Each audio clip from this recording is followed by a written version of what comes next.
Para quem ainda não nos conhece, eu sou a Carol, sou gerente do jurídico, estou no Paraná Banco há quase 10 anos, e estou à frente do jurídico há mais ou menos 3 anos. A Caterine, nossa advogada de contencioso, ou seja, falou em ação judicial, você vai falar com a Cati. A Cati está no banco há mais ou menos 2 anos, e tudo que for relacionado à ação judicial de consumidor, ação de tributário, ação do antigo produto Paraná Banco Empresas, tudo é com a Caterine. A Dominique, nossa mais nova advogada da turma, está no Paraná Banco há 1 mês, veio para integrar o time na área de consultoria e convênios. O Henrique está à frente da área de contratos, está conosco há mais ou menos 1 ano e meio. E a Mariana, que faz a casa inteira funcionar. Ela que mostra todos os nossos resultados. A Mariana é administrativo-financeira da área e ela que coloca todas as nossas, transforma as nossas ações jurídicas em financeiro, ela que faz todos os pagamentos da área, ela que contabiliza o que a gente já bateu de meta de reversão, não bateu, enfim. Sem a Mari, a gente também não conseguiria fazer absolutamente nada. E, claro, num momento de home office, assim como a maioria de vocês, a gente tem uma equipe de apoio aí super especial, comandada pela Laurinha aí, que é filha do Henrique. E, enfim, todos eles nos ajudam muito e nos dão apoio nesse momento. E aí, vocês podem se perguntar, tá, jurídico não é squad, não é COI, o que o jurídico é? Onde é que ele está no meio da nossa organização? Então, o jurídico é uma área institucional, a gente está dentro da presidência, né, abaixo da diretoria da presidência, e respondemos para a Cláudia na área de jurídico e pessoas e cultura. Então, a gente está aqui, né, junto com outras áreas que também respondem diretamente para o Cristiano. Enfim, mas é importante falar que, muito embora a gente seja uma área tradicional, a todo momento a gente é chamado a implantar conceitos e algumas metodologias da metodologia ágil. Então, a gente também está sendo chamado e desafiado a todo momento a testar e aprender, a ter entregas mais rápidas. Então, não pensem que porque a gente é uma área tradicional, a gente está lá sentadinho e não acompanhando de perto toda essa transformação do banco. Bom, e qual que é a nossa missão, pessoal? O jurídico está aqui para evitar ou minimizar perdas financeiras para o negócio, por meio de análises jurídicas. Carol, a tua frase falou e não me disse nada. Então, vamos lá, eu vou explicar um pouquinho para vocês como que a gente atua e como que a gente faz essas entregas na prática. Então, por exemplo, na área de contratos, a gente analisa todo e qualquer contrato de serviço ou produto que o Paraná Banco vai ser parte ou vai adquirir, enfim, por meio de cláusulas robustas. A gente avalia se tem alguma cláusula que pode impactar em algum risco financeiro para o Paraná Banco, alguma multa em caso de rescisão. Tudo isso a gente deixa super amarradinho num contrato. Num convênio, por exemplo, todos os convênios que a gente firma com órgãos empregadores passam pelo jurídico também. A gente tem uma minuta padrão do banco, que a gente dá preferência por utilizar, mas quando não é possível, a gestão de convênios, por exemplo, encaminha para nós e a gente faz a análise dos riscos daquela minuta. Também, se tem algum risco financeiro ou algum risco de imagem, tudo que a gente pode, a gente amarra também nas minutas dos convênios. O que é importante falar, pessoal? Na área de contratos, só para dar uma ideia para vocês do volume que a gente atende ano e trimestre, no ano passado, a gente entregou, junto com convênios e contratos, mais de 1.000 instrumentos.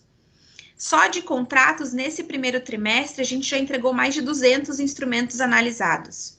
E na área de convênios, também, o ano passado, somando com contratos, como eu disse, mais de 1.000 instrumentos realizados.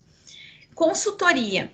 Na consultoria, no ano passado, a gente fez mais de 700 entregas. E o que abrange a área de consultoria, gente?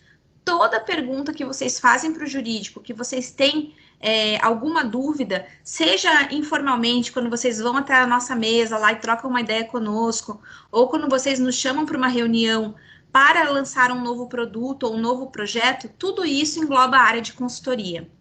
Hoje, com exceção do capital humano, que tem já um time lá de jurídico trabalhista, que atua diretamente com eles, todas as áreas do banco são atendidas por nós. E daí você pode se perguntar, tá, mas como que você atua, por exemplo, nas soluções digitais? Nas soluções digitais, nós somos chamados, desde o início do projeto, a analisar todo o desenvolvimento da solução.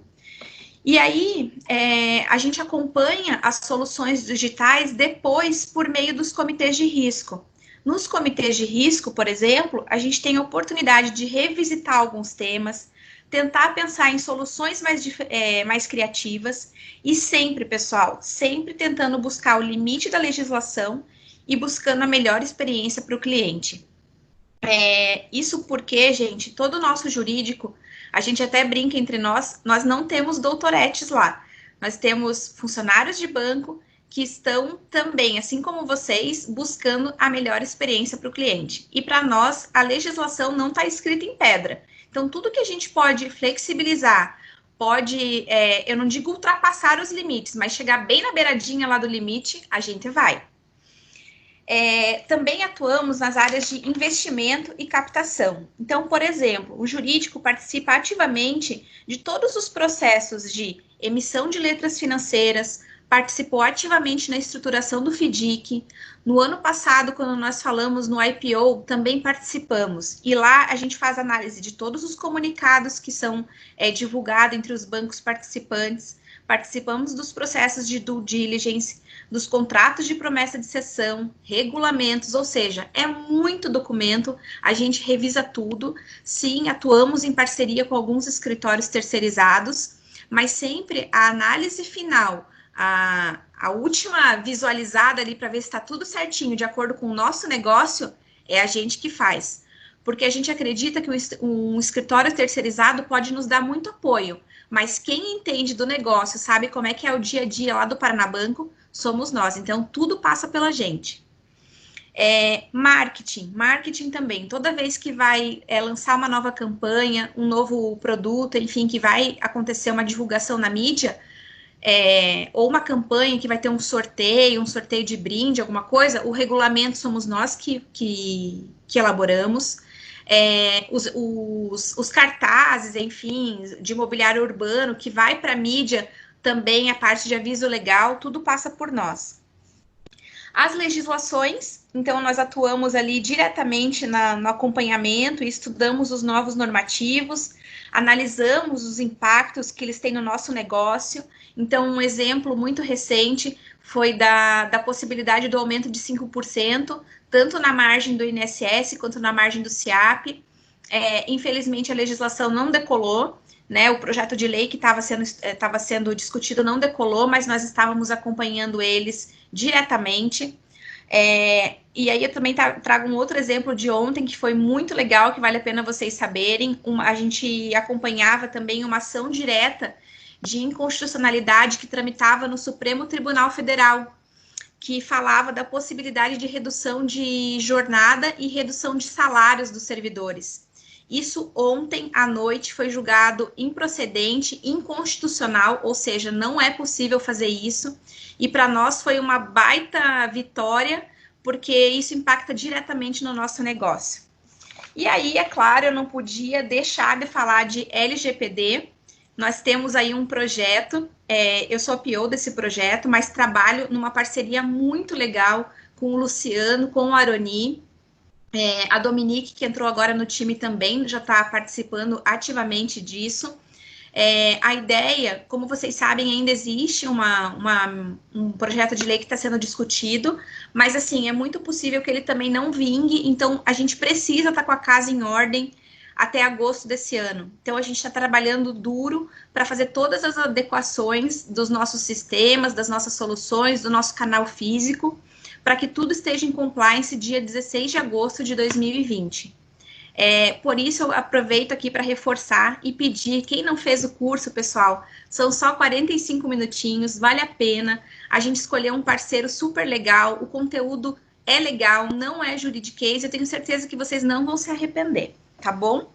E por fim, pessoal, não menos importante, eu queria falar da gestão de ações judiciais, que é essa gestão das ações judiciais, e a partir de agora eu vou concentrar a minha apresentação nessa carteira que o jurídico faz a gestão e mostrar para vocês como que a gente trata toda vez que entra uma ação judicial no Paranabanco e mostrar para vocês um pouquinho desse dia a dia e como que a gente atua aqui diretamente na experiência do nosso cliente. Então, toda vez que entra uma ação judicial, a gente avalia o que o cliente está pedindo, enfim, e a partir de 1º de julho do ano passado, a gente adotou um novo critério. A gente olha aquela ação e pergunta, esse cliente tem ou não tem razão? Se ele tem razão, gente, a gente encaminha diretamente uma proposta de acordo para os nossos escritórios terceirizados e pede que seja tratado preferencialmente um acordo ou uma renegociação com esse cliente, para que a experiência dele seja boa e que em algum momento ele tenha vontade de voltar a contratar com o Paranabanco, que a gente consiga mudar a imagem do banco, porque a gente sabe que quando chega num momento de ação judicial, aquela relação já está um pouco estremecida. Então, é o momento que o jurídico tem de tentar melhorar a imagem do banco e fazer com que esse cliente volte. Se ele não tem razão, ou seja, se a operação foi formalizada direitinho, enfim, não teve nenhuma falha, todo o valor foi depositado corretamente para ele, a gente toca aquela ação né, enfim, com as provas que a gente tem, para esperar uma decisão favorável para o Paranabanco. Então, eu peguei aqui os números do 1º trimestre para mostrar para vocês. Hoje, a gente tem uma carteira para vocês saberem de aproximadamente 2.000 ações. Vocês podem pensar que isso é muito, mas não é. Para o volume de produção que a gente tem hoje no Paranabanco, esse volume é baixíssimo. E aí, é legal que vocês vão ver que no 1º trimestre a gente recebeu 213 ações, a gente fez aquela análise se o cliente tem ou não tem razão. Então, das 213, em 134 casos, a gente viu que o cliente não tinha razão, ou seja, não tinha nenhuma falha naquela operação. E aí, a gente tem certeza que a gente fez uma análise correta, que está tudo direitinho, quando vem, por exemplo, essas decisões favoráveis. Em 29 casos, a gente já teve decisão favorável ao Paranabanco, ou seja, o juiz já analisou e disse, Paranabanco, você está certo. Das 213 do 1º trimestre que entraram, 50 o cliente tinha razão. Dessas 50, a gente já conseguiu fechar acordo em 27 delas, e o restante ainda estão em fase de negociação. Pessoal, vejam que assim, de 2.000 ações num estoque que a gente tem, 213 que entraram no 1º trimestre, o que é legal disso? Como o volume é baixo, isso possibilita que a gente trate as ações de forma artesanal. Tá, Carol, como que é artesanal? A gente consegue estudar cada detalhe, a gente avalia o cenário, a gente consegue ver a atuação do Paranabanco, se foi correto ou não, do começo ao fim, na solução digital ou canal físico. E a gente consegue ver também como é que o nosso correspondente, se for o caso, atuou lá na ponta. Um pouquinho mais sobre a nossa carteira. Então, das quase 2.000 ações, mais especificamente hoje, 1.920 ações que a gente tem em estoque, a gente separa elas por motivos. Então, a gente tem 17 motivos que a gente cadastrou, isso não é nada de legal ou de legislação, são motivos que nós escolhemos quando nós definimos, vamos dizer assim, para poder categorizar melhor as ações e dar um tratamento mais adequado para elas. Hoje, o nosso maior motivo é a alegação de fraude. Na nossa carteira, representa aí mais de quase 50% da carteira.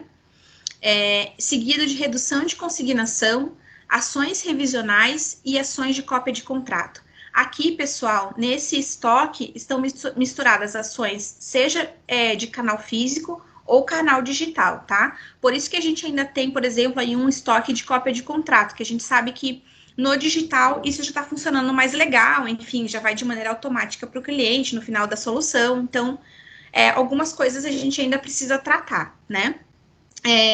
Tivemos, como vocês viram no funil, no slide passado, 213 entradas, já baixamos 272 ações. Por que a gente já baixou 272 ações, pessoal? Porque a gente tem uma meta, para vocês saberem, interna, que a gente tem que baixar no ano, pelo menos a quantidade de ações que a gente recebeu. Então, se eu receber no ano 1.000 ações, eu tenho uma meta de baixar pelo menos 1.000 processos. Esse objetivo é para que a carteira não fique inchada, não volte a crescer e fique sem controle. Então, a gente trata ali mês a mês. A minha meta do mês de julho é o número de ações recebidas no mês de junho. E assim a gente vai trabalhando em parceria com os escritórios. Nossa maior concentração de ações de alegação de fraude são no Paraná, mas a gente notou no estudo da carteira que a gente teve sim um aumento no Rio Grande do Sul, Santa Catarina e São Paulo. E temos também uma figura chamada advogado ofensor. O que é o advogado ofensor, pessoal? É muito comum nas cidadezinhas do interior um advogado que não é dos melhores, vamos dizer assim, ele sai aí com uma pastinha embaixo do braço e coletando a assinatura de um monte de gente em procurações e promete que a pessoa tem algum dinheiro para receber. E entra com essas ações aos montes contra vários bancos e tenta a sorte. O que ele conseguir receber, ele recebeu. Só na nossa carteira, a gente tem mais de 220 ações desse tipo. Então, a gente começa a notar como que esses advogados ofensores chegam.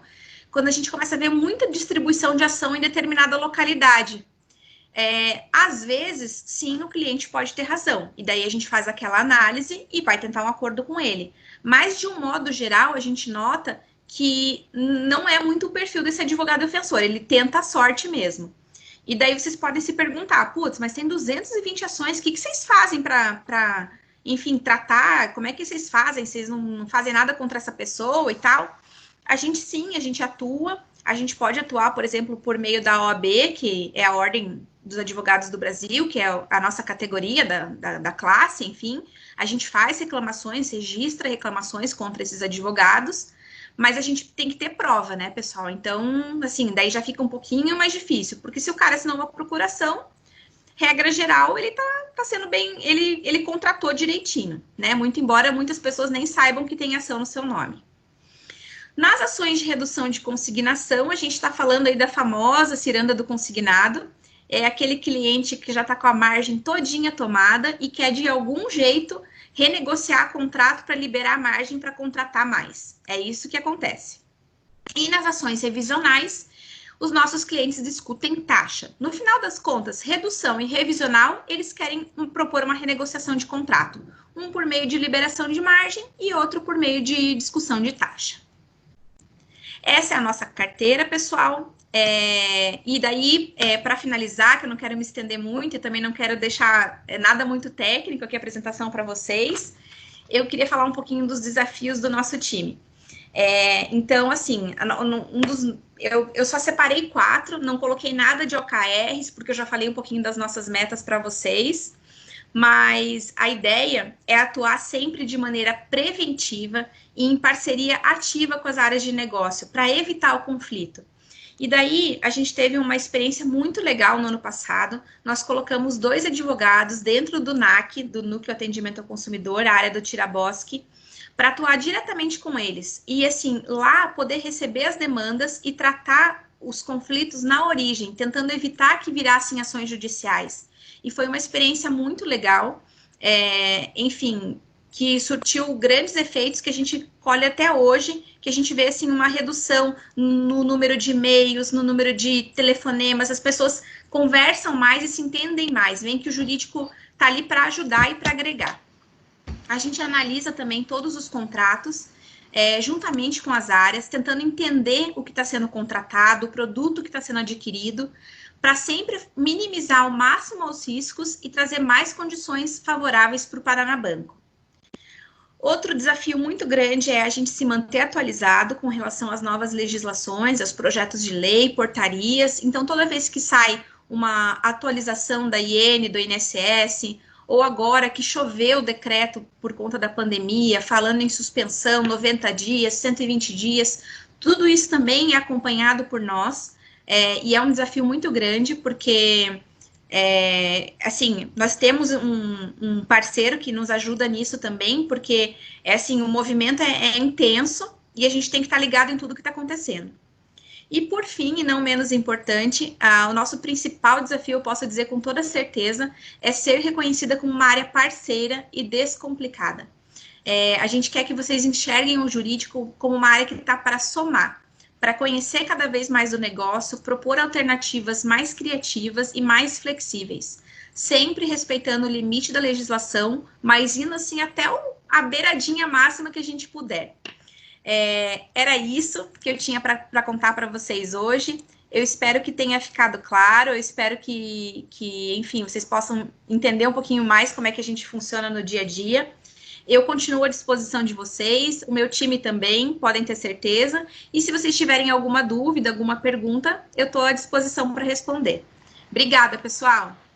Excelente, excelente. Muito bom, obrigado, Carol. Pessoal, alguém tem alguma dúvida sobre a apresentação do jurídico? Eu queria complementar, e já avisando que está chovendo aqui, então se cair a luz, tá tudo certo. Tá bom. Gostei bastante da conexão que você fez com as ações da área jurídica em relação ao foco no cliente. Acho muito bacana também o fato que você sempre tem reforçado a questão de não ter o juridiquês, né, de facilitar cada vez mais a linguagem. Eu acho isso fundamental para a gente que não é da área, para a gente que não tem esse entendimento profundo na parte técnica. E a pergunta que eu queria fazer, Carol, puxa, quero explorar um pouquinho mais sobre a área jurídica, quero entender um pouquinho mais sobre como que isso realmente faz parte de toda a jornada aí do nosso cliente, porque eu quero entender um pouco mais do negócio. Aqui a gente tem um tempo mais limitado, é mais uma provocação, entender um pouquinho de uma forma geral, mas o que eu posso fazer a partir de agora para me aprofundar um pouquinho mais no tema? Bom, primeiro vocês podem conversar com a gente a todo e qualquer momento. A gente está super à disposição. Posso falar em nome da minha equipe. Somos todos, assim, super abertos a conversar, a trocar ideia. E, assim, hoje, se eu pudesse falar alguma coisa que você pode observar, na verdade, eu falaria duas. Que você, assim, não pode esquecer de jeito nenhum para você estar mais ligado no jurídico e dentro da nossa organização falar em LGPD, porque todos os nossos processos vão ser revistos e a gente precisa estar atento e entender, assim, profundamente como que essa legislação vai impactar o dia a dia do nosso cliente. E a segunda coisa que eu falaria por favor, não contratem nada sem passar pelo jurídico. Eu sei que hoje isso é super difícil, a gente já tem um processo super amarradinho com a área de compras, com a segurança da informação também, que avalia quando é um serviço de TI e tal, um produto. Mas, assim, a gente já teve no passado isso. E acontecia muito. E aí, quando o jurídico ia ver, puxa, eu contratei. Não, pessoal, não contratem sem passar pela gente. Isso é um risco para nós. A gente precisa amarrar o contrato e deixar tudo muito certinho como o serviço vai ser prestado. Porque uma coisa eu posso garantir para vocês. Quando a gente contrata é uma maravilha, mas quando quer destratar, daí o jogo vira. Então, é muito importante ter um contrato muito bem fundamentado para esses momentos. Perfeito, perfeito. E até aproveitando o gancho, Carol, pessoal, aproveitem um curso de LGPD, super importante, essencial, é algo que a gente realmente tem que estar muito bem alinhado. Então, quem ainda não fez, já reforça aqui o convite para acessar a plataforma para fazer. É rápido, ele é objetivo e gera um entendimento super bacana aí sobre o tema. E o mais legal, pessoal, por favor, eu reforço também aqui, postem depois os certificados, desde do objeto do curso, de tudo que está ali dentro, até o certificado foi feito pensando na gente, foi customizado pensando na nossa cultura, e isso também faz parte da implementação da lei, gente. Esse investimento que a gente está fazendo em treinamento não é à toa, é porque ele realmente é necessário. Então, isso mostra que a nossa empresa se preocupa com isso, é muito importante. Excelente, excelente. Sem dúvidas aqui no chat, só elogios aí, Carol. Então, parabéns. Muito obrigado obrigada pela sua participação. Obrigada mais uma vez pela oportunidade. Tchau, tchau, gente. E agora, dando continuidade aí na última etapa, na última fase aí do Jornada PB, o Celso que vai falar um pouquinho sobre o COI CRE. Celso, tá na escuta? Sim. Obrigado, Laércio. Obrigado.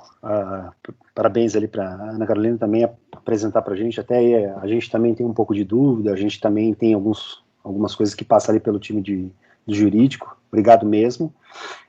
Então vamos lá, né? Vamos contar um pouquinho sobre o que é o SRE, né?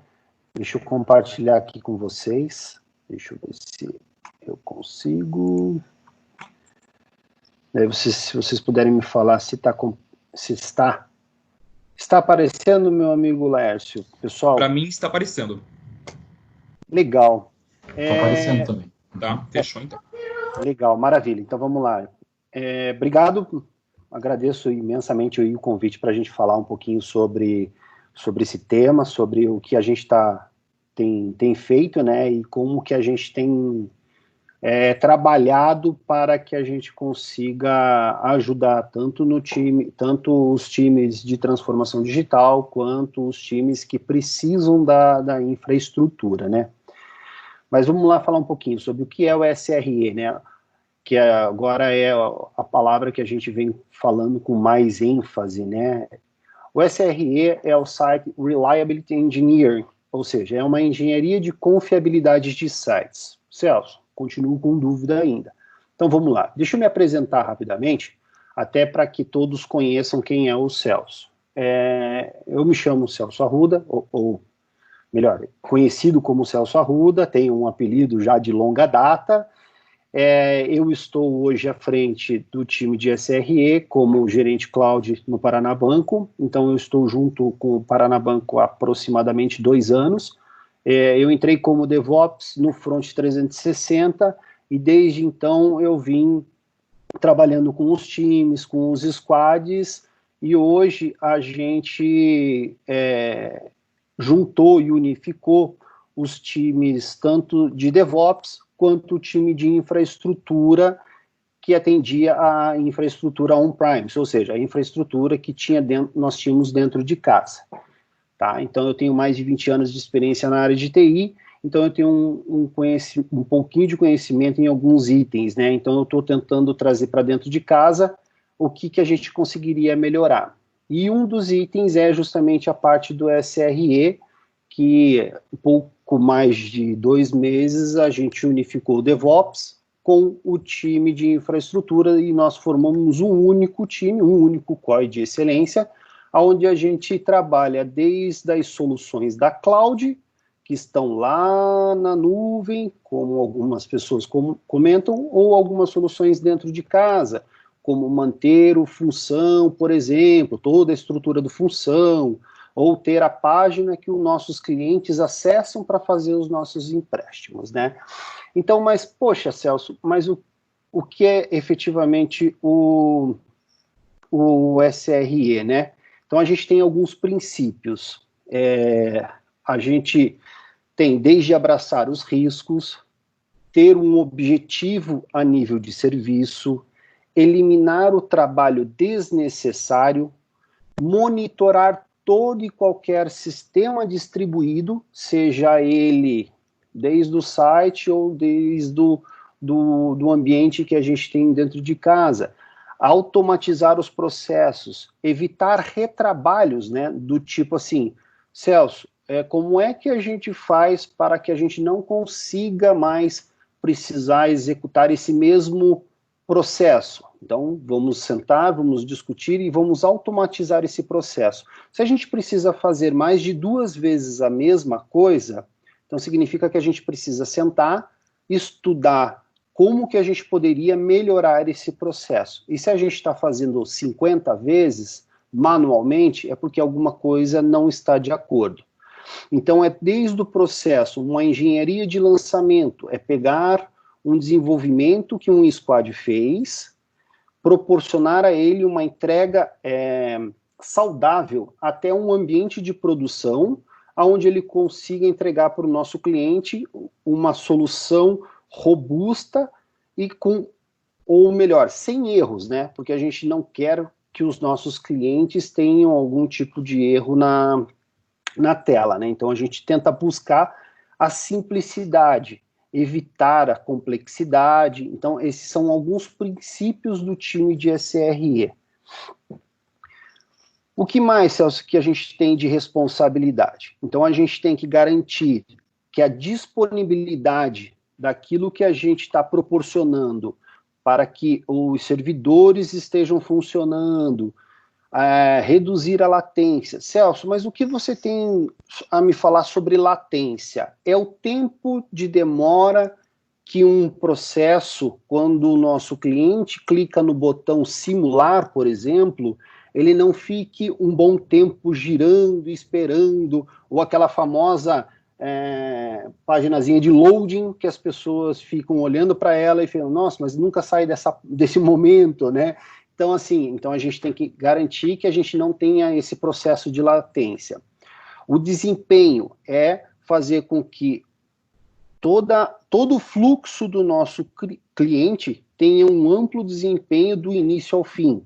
A eficiência, garantir que o gerenciamento das mudanças, quando precisam acontecer, a gente consiga garantir todos os passos. É ter um ambiente de desenvolvimento, desse ambiente de desenvolvimento, passar para um ambiente de homologação, onde os times consigam simular processos e fluxos para saber se estão de acordo, até que a gente consiga efetivamente garantir que ele está lá em produção.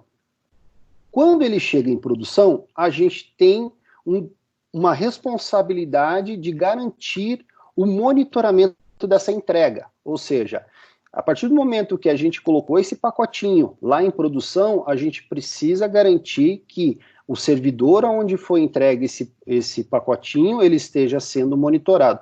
Celso, mas como assim monitorado? É o fato da gente estar visualizando os recursos daquela máquina. O que seria as máquinas? Se ela está conectada na internet, saber se ela está com espaço em disco, saber se ela está com recurso, ou como até os nossos desktops hoje em dia, né, nossos laptops. Nossa, mas está muito lento aqui para utilizar, tem um processo em execução que está causando a lentidão na máquina. Então a gente tem que garantir que esse monitoramento esteja visualizando todos esses recursos. A gente tem a responsabilidade de ter uma resposta às emergências rápida, onde a gente trabalhe no modelo proativo e não no modelo reativo, só descobrir depois quando um cliente entrou em contato com a gente, ou até mesmo acionou o jurídico porque o documento que ele precisava não estava lá. Então a gente tem que rapidamente responder o quanto antes. E a gente precisa planejar a capacidade. Então, hoje a gente tem, por exemplo, ao meio-dia, no squad existentes, ou o pessoal lá do existentes, tem um número X de acessos simultâneos, 2.000 clientes simultaneamente acessando. Mas, amanhã ou depois, a gente precisa planejar aonde a gente quer chegar. Então, a gente tem que trabalhar em conjunto com o que a gente precisa e almeja aonde a gente pretende chegar. Então, a gente tem um recurso X, nós atendemos 2.000 clientes simultaneamente naquela solução digital. Então, a gente vai precisar planejar que para Y a gente vai ter que ter 20 máquinas, por exemplo. Então, a gente tem que fazer esse planejamento. Hoje tem 5, amanhã a gente tem 20 máquinas. Então, a gente tem que fazer esse processo. A gente precisa garantir e evitar os acúmulos das funções. Celso, como assim? A gente precisa ter a capacidade de lidar com as interrupções. Nós somos interrompidos a cada minuto ou a cada instante. Daqui a pouquinho eu vou mostrar mais ou menos como é que está a organização hoje, para vocês terem uma ideia do que é a questão da interrupção, até para vocês entenderem como é que a gente se organizou.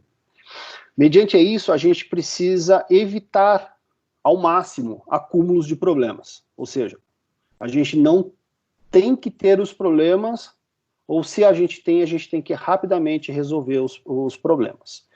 Lentidão nos processos. A gente não pode fazer com que os processos fiquem do nosso ladinho, numa gaveta, e depois a gente vê. Então, quando recebe um processo, a gente precisa dar vazão e fazer com que as coisas aconteçam rapidamente.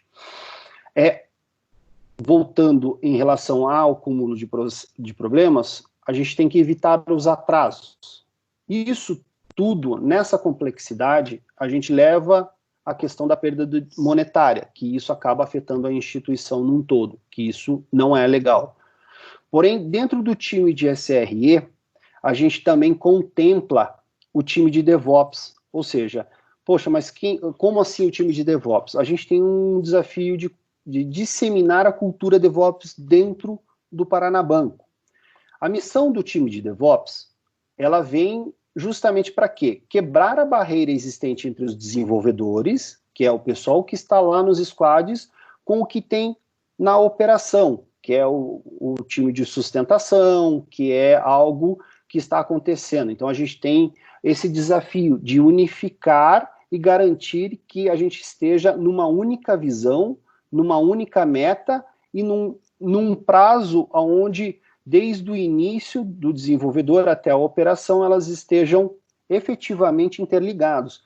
E garantir que os indicadores estejam de acordo, né? Dentro desse time de DevOps, a gente tem a responsabilidade de automatizar, priorizar, monitorar e compartilhar as informações.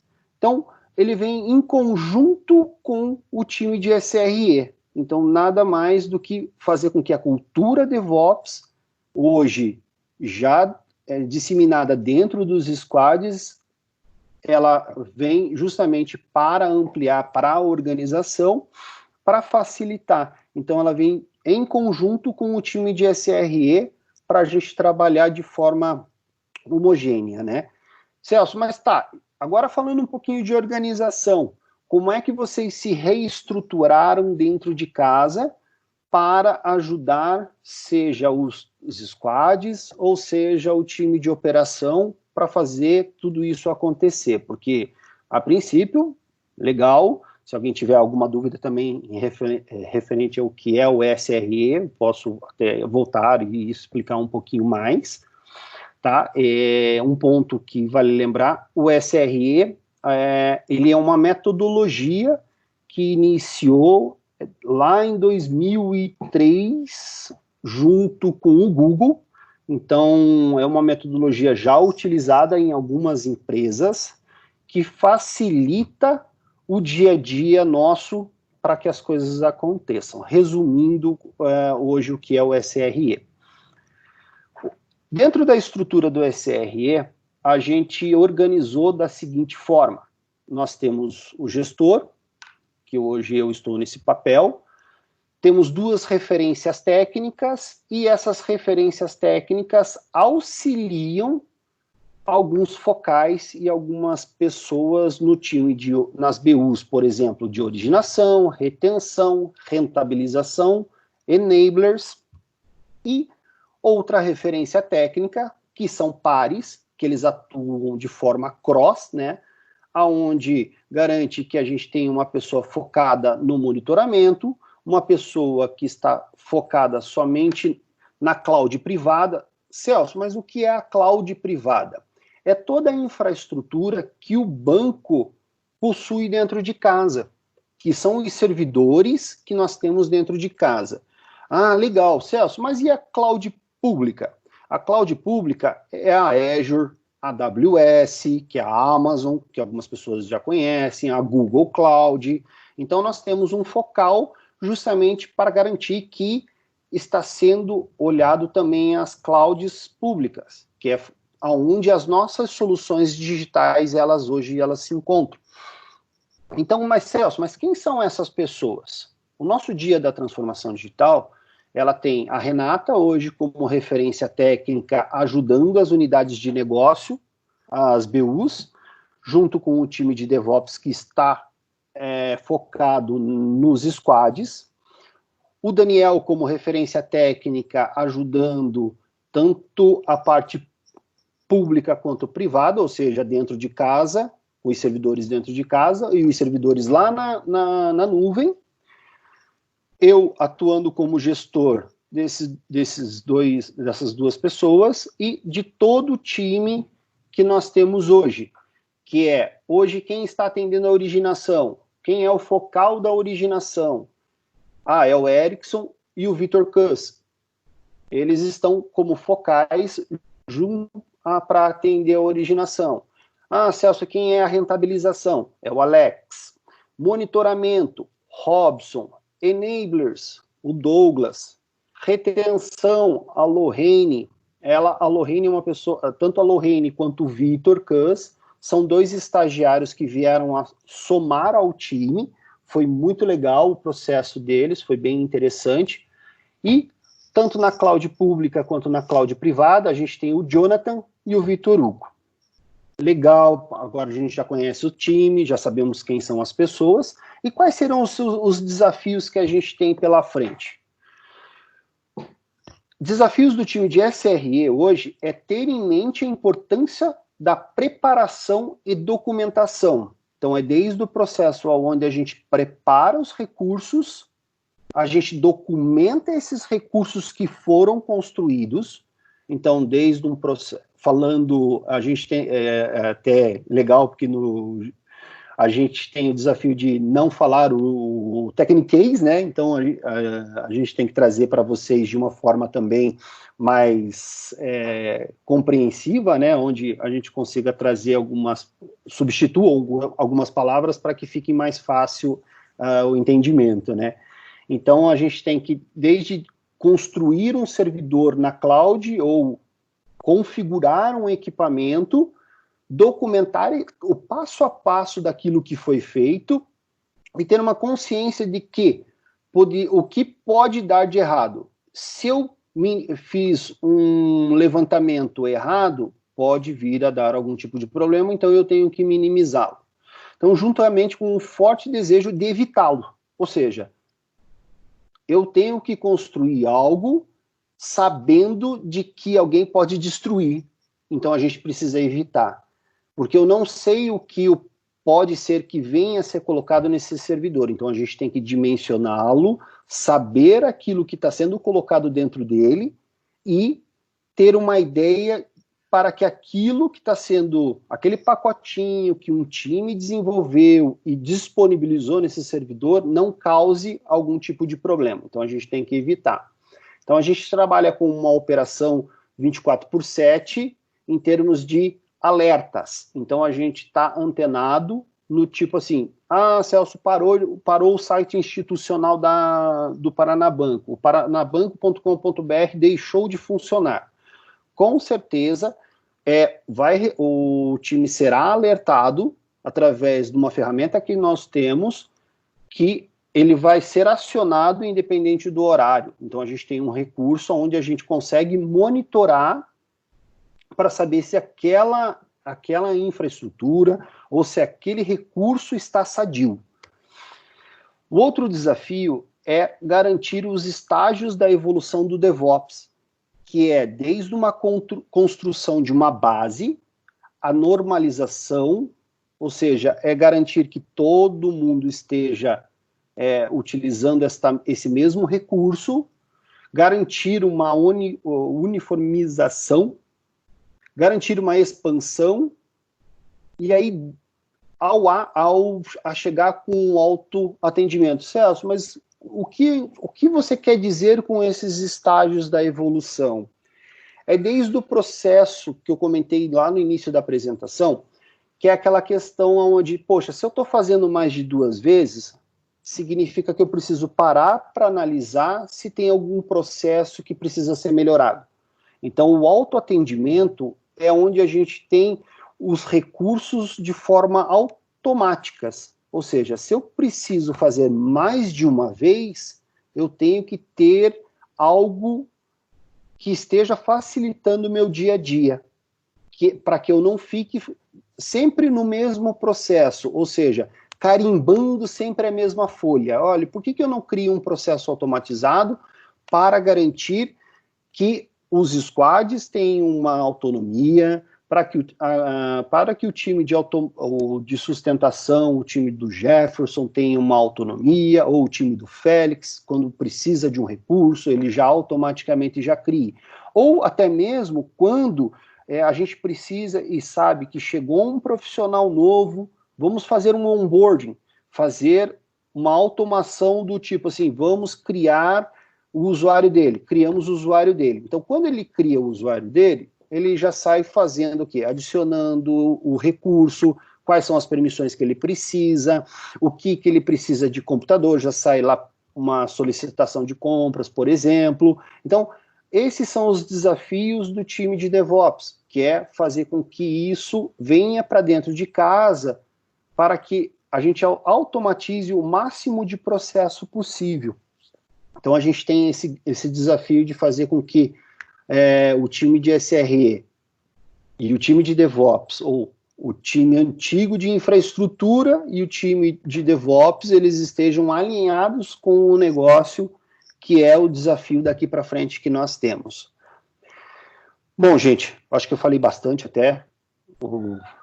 Agradeço imensamente. Espero que tenha transmitido aqui um pouco daquilo que a gente faz, um pouquinho da missão que o SRE tem hoje de desafio. Caso alguém tenha alguma dúvida, por favor, me pergunte ali. Terei o prazer de responder. Desculpe o nervosismo aí também. Obrigado. Imagina, estava super calmo, Celso. Oxi. Não, perfeito, perfeito. Obrigado, Celso. Obrigado mesmo por compartilhar. Quem tiver também qualquer dúvida aqui, né, vamos aproveitar o chat. Eu também queria te parabenizar, para mim ficou bastante claro. E eu gosto disso, né, de quando a gente fala juridiquês, techniquês, que realmente é importante a gente também olhar para a nossa realidade, como é que a gente consegue traduzir isso para facilitar para quem não faz parte da área, né, porque senão fica muito complexo. E é importante a gente conhecer, porque quando a gente fala de conhecer o negócio, de ter uma profundidade, porque isso impacta na forma como a gente trabalha aqui, então é importante também a gente facilitar a comunicação, né, para ficar fácil aí a visibilidade do que cada área faz. E eu achei um ponto bem importante que você colocou de documentar, né, todos os processos, a forma como é feito. Isso é muito importante até quando a gente fala de gestão de conhecimento, né? É importante a gente estar documentando aquilo ali, porque isso é importante para quando a gente faz alguma movimentação, né, vou para uma outra área, é importante já ter todo um processo ali documentado que facilita muito, né? Até como você colocou no onboarding, né, na integração aí de uma nova pessoa, ela entra ali, ela já entende todo o documento, todo o procedimento de como que é feito. Então, acho que um ponto bem bacana aí que você colocou. Aqui nenhuma dúvida, pelo visto, só elogios, então parabéns, Celso, muito obrigado aí por disponibilizar de um tempo aí para compartilhar, para a gente isso é super importante, né, para ter imersão no negócio, e vamos aproveitar aí o final, então, de quinta-feira para a gente tirar um print, quem puder ligar a câmera aqui, que daí a gente tira um print também, e eu já vou colocando uma música aqui no fundo, que é para dar aquela animada também, tá bom? Mas obrigado, viu?